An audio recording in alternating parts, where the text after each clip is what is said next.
부모님을 잘 만나서 부모님이 사랑을 많이 해주시고 뭐 사랑 많이 받고 뭐 행복하게 살고 그러다가 그런 사람이 있는가 하면 반대인 사람도 있죠. 뭐 고아로 태어나거나 버려지거나 아니면 부모님이 못된 성격을 가졌거나. 자, 이것은 누구 책임일까? 부모가 자식을 잘못 기르는 것은 누구 책임이죠? 부모가 자식을 잘못 가르쳐, 잘못 양육해. 그 누구 책임이죠? 자식 책임인가 부모 책임인가? 부모 책임인가? 부모님은 부모 책임이라고 하겠고 조상 책임. 뭐 더 올라가면 조상까지도 갈 수 있겠죠. 그래서 별업과 공업과의 관계가 참 불분명하긴 한데요. 우리가 좀 구분해서 하면 좋을 것 같아요. 내가 이렇게 어느 집에 태어난 것은 내 의지가 크죠. 아니, 내 의지라기보다는 내 업대로. 내가 지금 어떤 삶을 살았느냐가 다음 생을 결정하니까 다음 생에 어떤 부모를 만나느냐는 내가 지금 살고 있는 것에 대한 결과잖아요. 그런데 어떤 사람은 뭐 이렇게 태어날 때 자기가 선택하기도 하겠죠. 뛰어난 사람은 대부분은 그냥 누구에게 태어나요. 그러니 내가 어떤 부모를 만나는 것은 결국은 내 책임이 스스로에게는 가장 큰 거죠. 내가 이제 나의 업으로 그런 누군가를 만났으니까요. 또 이제 이렇게 이게 개인 별업이고 공업이라는 것은 우리 사회가 만나서 서로에게 책임이 있다라는 거거든요. 부모에게도 책임이 분명히 있죠.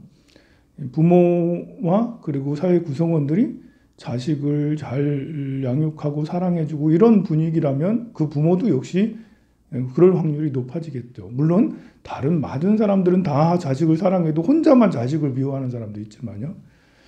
그래서 어떻게 태어나는가는 정말 어느 부모를 만나느냐는 부모 책임도 있고 자식 책임도 있고 그것을 우리가 이제 생각을 해보면 이 자유의지가 개입되느냐 아니냐에 따라서 정말 다르다.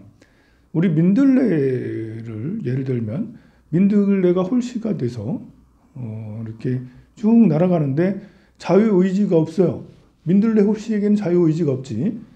그냥 가다가 나르다 바람 따라서 어디에 탁 떨어졌는데 누구는 바위 틈에 떨어지고 누구는 물속에 푹 가라앉고 누구는 불 속에 떨어지고 누구는 모래밭에 누구는 어떤 홀씨는 아주 거름진 곳에 딱 떨어지게 되잖아요.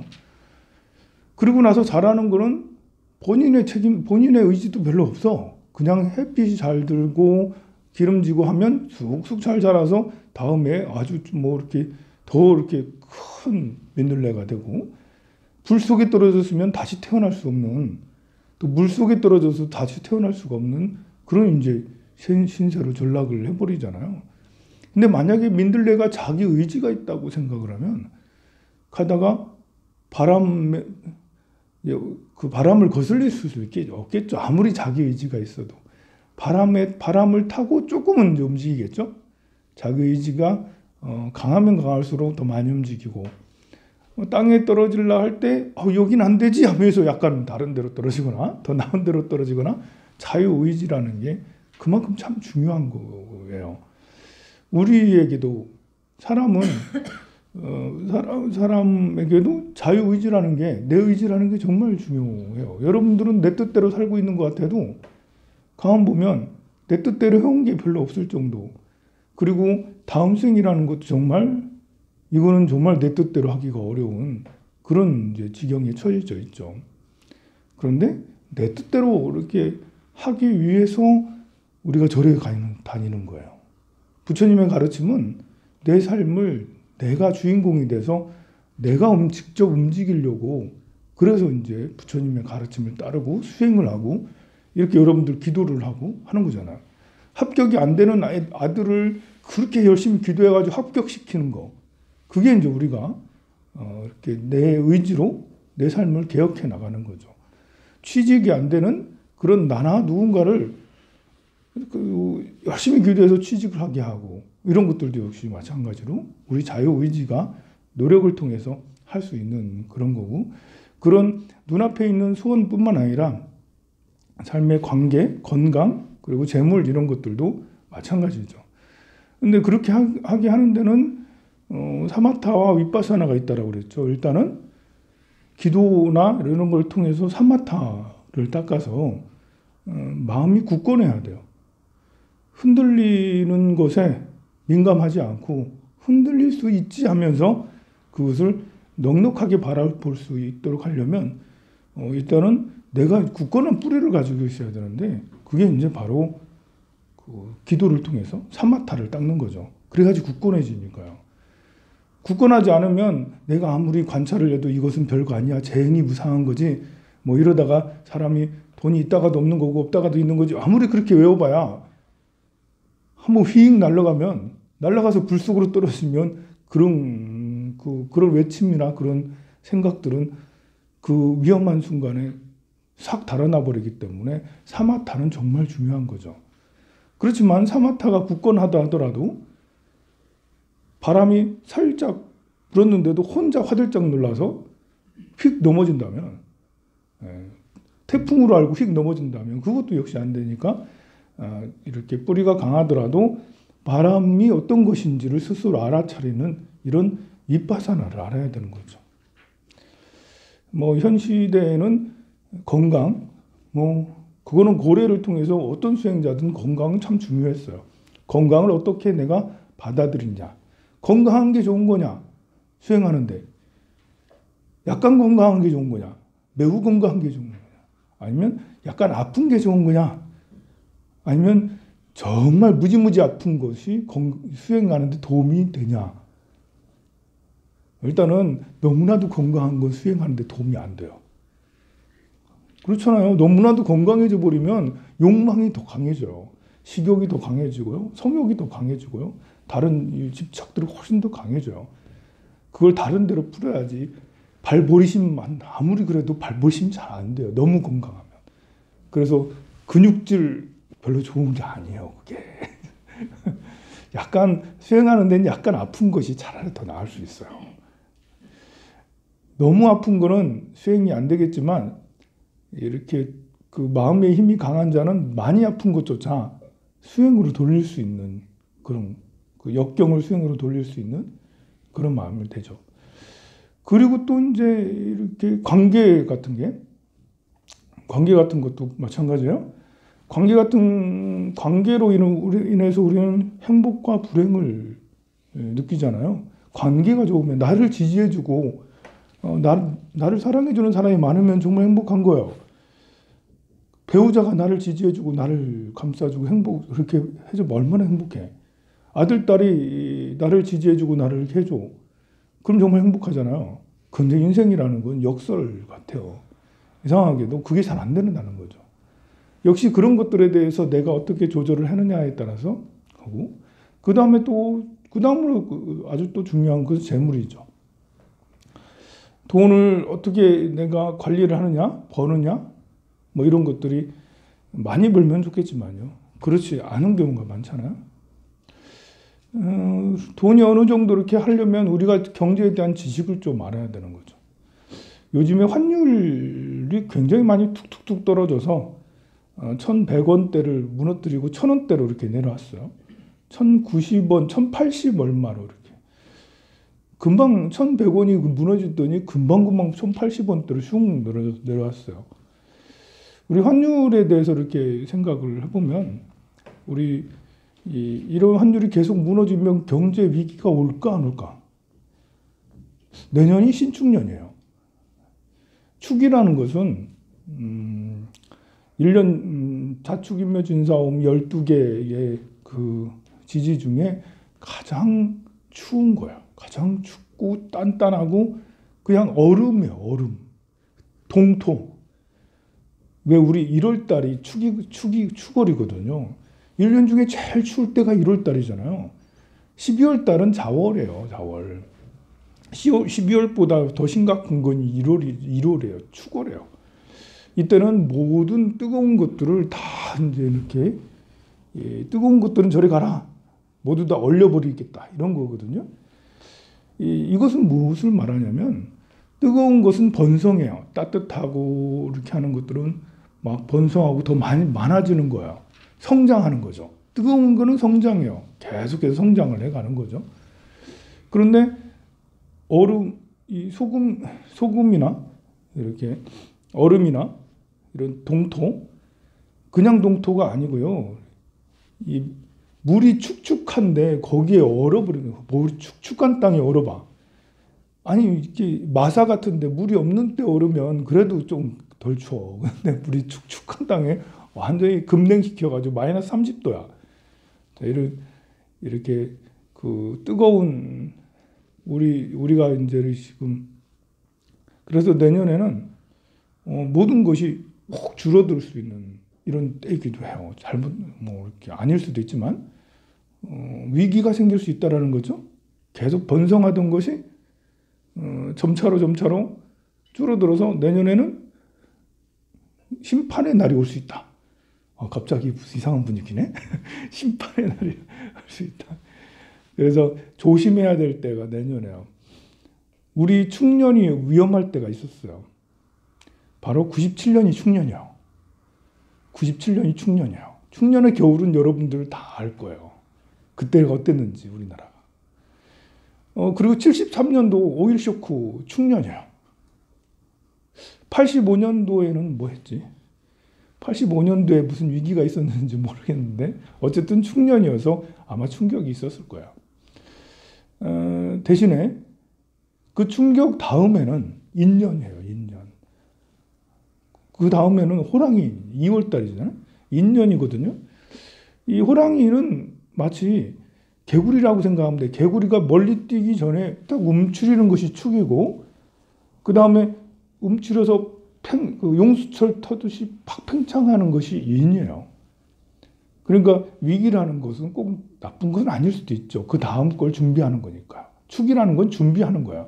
그런데 준비를 하지 않고 충년에 준비를 하지 않고 자년에 뭔가를 펼쳐서 충년에까지 엄청 계속 잘 될 거야. 그래서 대출 있는 대로 영끌 해가지고 두두두 해가지고 충년에도 뭐 하려고 한다면 이거는 이제 이렇게 돌이킬 수 없는 사고가 날 수도 있다라는 거죠. 아닐 수도 있어요. 제 말 듣고 여러분들 그냥 이야기 삼아 하는 얘기니까요.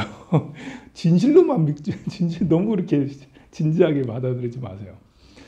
환율이 두두두 떨어져서 이렇게 있는데 환율로 뭐 우리가 위기가 오진 않을 것 같고 오히려 환율로 뭐 이렇게 투자를 받고 뭐 하는데 오히려 우리만 떨어지는 게 아니니까 원화 강세는 우리만 있는 게 아니라 위안화 강세도 되고 엔화 강세도 되고 그러니까 세계적으로 이머징 국가들의 통화가 굉장히 강해지고 있으니까요.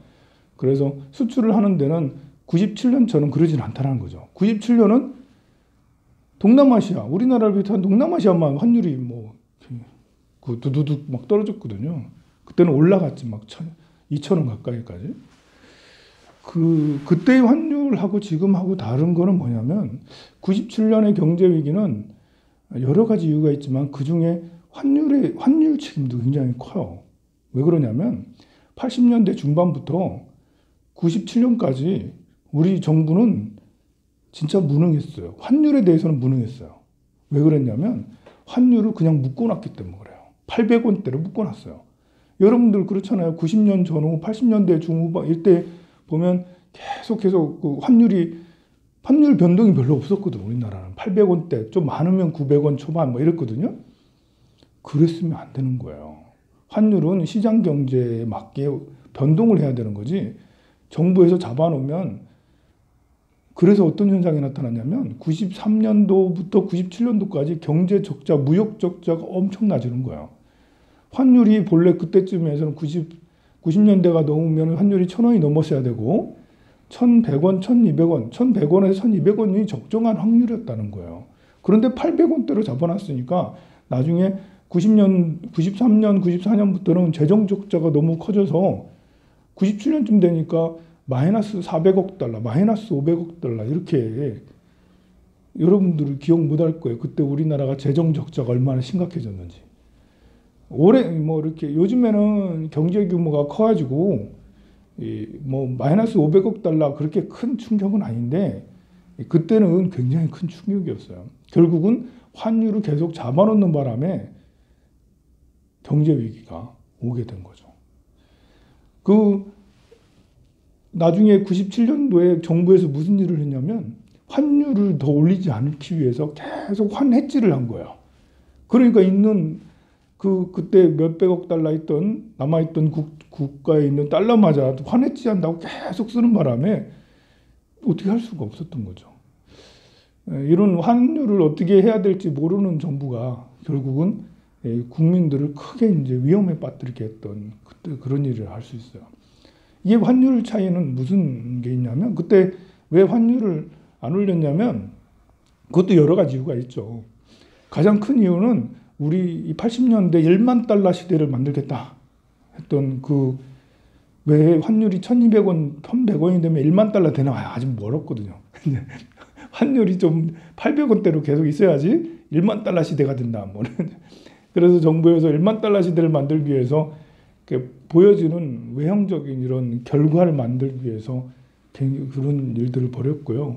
또 두 번째 이유는 그때 이제 고리 대금업이 굉장히 융성했어요. 왜냐하면 우리나라 금리하고 외국 금리랑 특히 일본에 있는 이렇게 고리 대금업자들 우리나라에 진출을 많이 해서 일본에 있는 돈을 빌려가지고 우리나라에서 돈 장사를 한 거예요. 일본의 단기 금리를 빌려서 우리나라에서 1년, 2년 우리나라에 빌려주면 최소 3%, 4% 정도 서로 차이가 나니까요.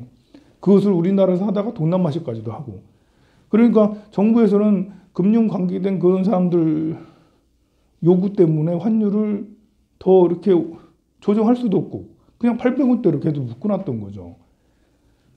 결국은 그런 금융사고로 인해서 97년도, 98년도에는 어떤 일이 있었냐면 해외 자본들이 우리나라에 엄청나게 들어왔죠. 싼 가격에 해외 자본이 다 들어와서 우리나라의 은행들의 대주주는 외국인들이에요. 국민들이 대주주가 아니에요. 60%가 전부 다 거의 대부분의 은행들이 60%를 해외 자본이 잠식하고 있고요. 삼성전자고 뭐고 우리나라에 이렇게 들어와 있는 주식들의 외국인 비율들이 평균 30%예요. 그때는 예전에 더 많았어요. 그런데 우리나라의 주가들이 올라가니까 본인들의 원금을 다 빼갔어. 원금을 다 빼가고 남았는데도 아직도 30%야. 그러니까 얼마나 많은 돈을 또 덕분에 우리나라는 빨리 이제 경제 위기를 극복하면서 재정이 많이 건전해졌지만 대신에 국제 ATM기 나라다라는 오명을 뒤집어 쓰고 있죠. 외국 자본들이 돈이 필요할 때는 우리나라로 들어온대. 우리나라로 들어와가지고 조금 돈놀이 하면 금방 또 현금 찾아가지고 금방 나갈 수 있는 그런 자유로운 금융 국가. 이름은 자유롭지만 거대 자본에게 잠식당하기 굉장히 쉬운 그런 거였어요. 그때 또 그렇게 되는 데는 또 미국의 그런 상황하고도 관계가 있었어요. 이 미국은 재정 적자가 계속해서 너무나 커지니까요. 이 재정 적자가 보통 이 제조업들이 해외에 나가면서 소비 국가로 계속 하다 보니까 더 그런 거였거든요. 그래서 일본을 한 방 이렇게 때려서 플라자 합의에서 일본을 이제 굉장히 힘들게 했잖아요. 그리고 나서 이제 미국의 정책이 전에는 옛날에는 제조업을 굉장히 육성해서 그렇게 뭘 만들었는데 제조업이 해외로 중국으로 우리나라로 일본으로 다 나가고 그래서 이렇게 미국이 한 정책은 뭐냐면 금융국가 정책을 했어요. 그때부터 90년대부터 금융국가로 성장하기 시작한 거죠. 이제. 그러니까 금융국가라는 것은 돈으로 세상을 지배하겠다라는 거예요. 전에는 뭘 만들어서 2차 세계대전이고 50년대고 60년대고 뭘 만들어서 세계에 많이 했다면 90년대부터는 금융국가로 되게 성장을 하게 된 거예요. 그런데 일본을 이렇게 해가지고 금융 이렇게 했죠. 그 다음에 또 이렇게 필요한 나라가 또 있었는데, 필요한 나라가 필요했는데 우리나라가 딱 마침 걸려서 그 월가의 금융 자본들이 우리나라를 습격받게 된 거죠. 그때 몇 개의 나라가 그랬잖아요. 어쨌든 이러한 여러 가지 것들이 세상을 보는 힘, 이렇게 세상을 통찰하고 관찰해서 비파사나의 힘을 가져야 된다. 이제 건강도 그렇고 관계도 그렇고 재물도 그렇고 부자가 되라는 건 아니지만 세상의 흐름을 안다면 그래도 내가 이렇게 휩쓸려 다니지 않고 굳건하게 이렇게 나 자신을 지킬 수 있는 힘을 가질 수가 있으니까요. 그래서 종종 그런 얘기 몰랐었죠, 여러분들. 그죠? 몰랐던 거 아니까 재밌잖아. 아닌가요? 미안합니다. 성불하세요.